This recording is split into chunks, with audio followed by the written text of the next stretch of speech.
इंसान के जेको अल्लाह ताला फारिग वक्त अता फरमाईंदो आहे।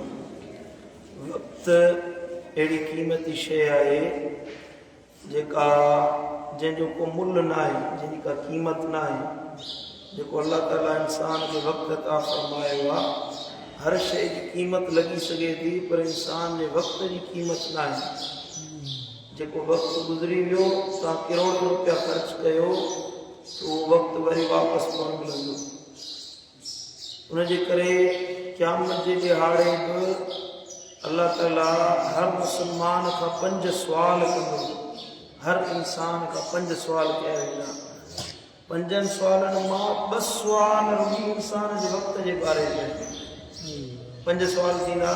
हिकिड़ो माल जे बारे में सुवाल थींदो। पहिरियों सुवाल माल किथां कमाई, ॿियो माल किथे ख़र्च कई, ठीकु आहे। ॿियो जेको इल्मु सिखियो तव्हां उन ते केतिरो अमल कयो, इहे 3 सुवाल थिया। चौथों सुवाल आहे त मूं अल्लाह तव्हांखे जवानी ॾिनी, उहा जवानी कहिड़े कम में तव्हां गुज़ारी। ऐं ॿियो अल्लाह ताला पुछा कंदो तव्हांखे मूं अल्लाह वक़्तु ॾिनो हुयो, उहो वक़्तु तव्हां कहिड़नि कमनि में गुज़ारियो। इंसान खां उनजी ज़िंदगी जे हर लम्हे, हर वक़्तु, हर घड़ी, सेकेंड, मिंट जो सुवाल कयो वेंदो त तव्हां उहो वक़्तु कहिड़े कमनि में गुज़ारियो आहे। अल्लाह ताला जा किरोड़े करम ऐं एहसान आहिनि जे अल्लाह असांखे रमज़ान जो भलारो महीनो अता फरमायो आहे। सभ खां क़ीमती वक़्तु हीउ रमज़ान आहे। सभ खां भलो वक़्तु रमज़ान मुबारक जो आहे। सभ खां अरफ़ा आला वक़्तु मुस्लमाननि जे लाइ रमज़ान जो वक़्तु आहे, जंहिंखे अल्लाह ताला जे हबीब वजीद सल्लल्लाहु अलैहि वसल्लम फरमायो त हिन रमज़ान जे हर घड़ी में अल्लाह जी रहमतूं नाज़िल थींदियूं आहिनि। हर लम्हे अल्लाह जी रहमत जा मलाइक नाज़िल थींदा आहिनि। अल्लाह ख़ुदि बाननि ॾे मुतवजे थींदो आहे त बाना तूं अल्लाह खां माफ़ी तलब थी त मां अल्लाह तोखे माफ़ फरमायां। हिन रमज़ान मुबारक जी अज़ीम बरकत इहा आहे त साईं करीमन सल्लल्लाहु अलैहि वसल्लम फरमायो त अल्लाह ताला आसमान जा दर खोलाईंदो आहे, शरीर शैताननि खे क़ैद कराए छॾींदो आहे। जेके शैतान मुसलमाननि खे गुनाह कराईंदा आहिनि, ख़ताउनि जा कम कराईंदा आहिनि, बेहयाई में विझंदा आहिनि, विसविसाई में विझंदा आहिनि, ख़ताउनि ॾे वठी वेंदा आहिनि, अल्लाह ताला रमज़ान मुबारक में उन्हनि खे क़ैद कराए छॾींदो आहे। उहे आज़ाद न आहिनि। हाणे मुसलमान आज़ाद आहे, उनखे केरु झलण वारो न आहे, गुनाह खां रोकण वारो न आहे।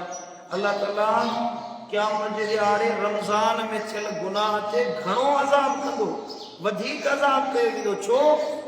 जेको 11 महीननि में माण्हू गुनाह कयो, उहे गुनाह शैतान में कराया। हाणे जेको रमज़ान में तव्हां खां गुनाह थियो, हिन में शैतान जो अमल दख़ल न आहे। छो त शैतान त क़ैद आहे, शैतान त जहन्नम में बंदि आहे। तव्हां आज़ाद हुयो। इहो तव्हां पंहिंजी मर्ज़ी सां गुनाह कयो, तव्हां पंहिंजी ख़्वाहिश मुताबिक़ गुनाह कयो। इन गुनाह जो ईणो चोणो अज़ाब कयो वेंदो। मुंहिंजा दोस्तो, रमज़ान मुबारक में जेके घड़ियूं अल्लाह असांखे बरकतुनि भरियूं अता कयूं आहिनि, इन्हनि खे क़ीमती ॼाणो। हीरनि, मोतियुनि, जवाहरनि खां वधीक क़ीमती इन रमज़ान जे हर मिंट खे ॼाणो, सुञाणो। जेको वक़्तु मिले उन में अल्लाह जी इबादत कयो, रब जी बंदगी कयो, मस्जिद में अची वियो। जेको फारिग वक़्तु मिले, घरनि में वेठा हूंदासीं, यारनि सां वेठा हूंदासीं त कचहरियुनि में वक़्तु बर्बादु थी वेंदो। भलो वक़्तु आहे रमज़ान जो जेको तव्हां अचे मस्जिद में गुज़ारींदा आहियो। जेतिरी देरि माण्हू मस्जिद में वेठो हुजे, ख़ामोश में वेठो आहे न, त मस्जिद में वेहण बि अल्लाह जी इबादत आहे। छो त माण्हू मस्जिद में ईंदो ज़रूरु वुज़ू करे ईंदो, बावज़ू रहण जो अजुर आहे। मस्जिद में वेठो हूंदो त माण्हू अल्लाह जो ज़िक्र कंदो, ज़िक्र करण जो फ़ाइदो आहे। मस्जिद में हिकिड़ी घड़ी एतिकाफ़ जी नियत सां वेहे। जीअं मस्जिद में दाख़िल थिए माण्हू त चवे न वई त सुन्नतुल एतिकाफ़, मूं एतिकाफ़ सुन्नत जी नियत कई आहे। हाणे ज़रूरी न आहे त 10 ॾियारा एतिकाफ़ वेहे। जेतिरी देरि मस्जिद में वेहंदो, अल्लाह ताला हुनखे एतिकाफ़ जेतिरो अजुर ऐं सवाब फरमाईंदो। या दोस्तो, रमज़ान मुबारक जी घड़ियुनि खे कचहरियुनि में, निंड में, ग़फ़लत में, दुनियावी कमनि में बर्बाद न कयो।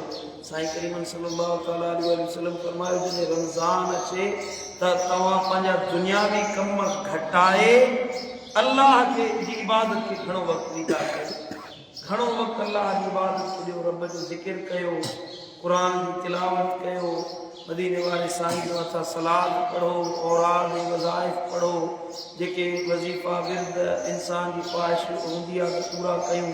ॿियनि महीननि में कोन थींदा आहिनि, हिन महीननि में आसानी सां माण्हू रमज़ान में अदा करे सघे थो। मिसाल तौर इंसान मक़रूज़ आहे, उन्हनि कर्ज़नि खे लाहिण जे लाइ औराद वज़ाइफ आहिनि। इंसान परेशान आहे, उन्हनि परेशानियुनि खे लाहिण जे लाइ मदीने वाले साईं जी हदीसुनि मां ऐं बुज़ुर्गनि जे अक़वाल मां औराद वज़ाइफ अचनि था। परेशानियूं लाहिण जा औराद, दुखनि लाहिण जा, रिश्तो नथो थिए, परेशानी आहे, तंगी आहे, दुनियावी माली मुआशी या दीनी अल्लाह जी मोहब्बत जे उसूल जे लाइ कोशिशि जेको करे थो, उन जे लाइ मख़सूस औराद वज़ाइफ आहिनि। ॿियनि 11 महीननि में नथा थी सघनि, हिन में माण्हू रमज़ान में माण्हू जो ज़ौक़ बि हूंदो आहे, शौक़ बि हूंदो आहे, ऐं उन जे लाइ अल्लाह ताला वरी मददगार बि थी वेंदो आहे। उन जे करे कोशिशि कयो रमज़ान मल्हाए। ईअं रमज़ान मल्हाइजे जीअं ईमान वारा रमज़ान मल्हाईंदा आहिनि, जीअं मदीने वारे साईं रमज़ान मल्हाइण जो तरीक़ो सेखारियो आहे।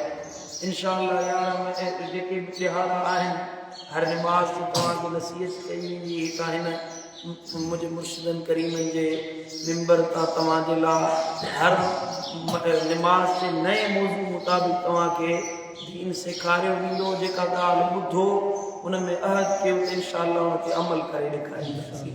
अमल वारा थियो। मुंहिंजा दोस्तो, दिल जी ख्वाहिश आहे त असांजे मोहल्ले फज़लाबाद जो हर फ़र्द अल्लाह जो कामिल वली बणिजी वञे, अमल वारो बणिजी वञे, मुस्तफ़ा करीम जो मुती बणिजी वञे, दिल में को इश्क़ मुस्तफ़ा जी जो चिराग ॿरी पवे त कर असांजो शहर सॼो मदीनो बणिजी वञे। मुंहिंजा दोस्तो, अल्लाह खां अमल जी दुआ घुरो त मुंहिंजा मौला असां में हाल नाहे, हिन रमज़ान मल्हाइण जी इस्तिक़ामत तूं अता फरमाए। अल्लाह खां मदद घुरो। असांजी हैसियत न आहे, जेको इरादो कयो था न अमल करण जो इरादो हर कंहिंजी दिलि में आहे। हर मुस्लमान ख्वाहिश कंदो आहे, पोइ 2-3 ॾींहं इबादत करे करे पोइ वरी ज़ौक़ घटिजी वेंदो आहे। इन जे करे तव्हांजी हिमत न आहे जो अल्लाह जी इबादत करे सघो। मुंहिंजी तुंहिंजी औकात न आहे जो अल्लाह जी डिघी इबादत करे सघूं। अल्लाह ताला खां मदद तलब कबी। मुंहिंजा मौला, हे रमज़ान जो महीनो आयो आहे, मूंखे हिम्मत ॾिजे, सिहत ॾिजे, रोज़ा रखूं, क़याम कयूं, तरावियूं पढ़ूं, इबादत कयूं, ज़िक्र कयूं। मौला तूं हिम्मत अता फरमा, तूं असांजी मदद फरमा।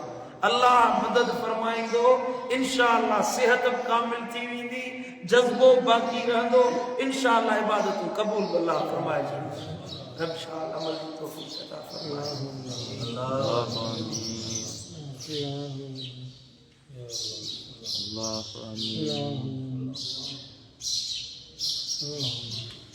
आमीन।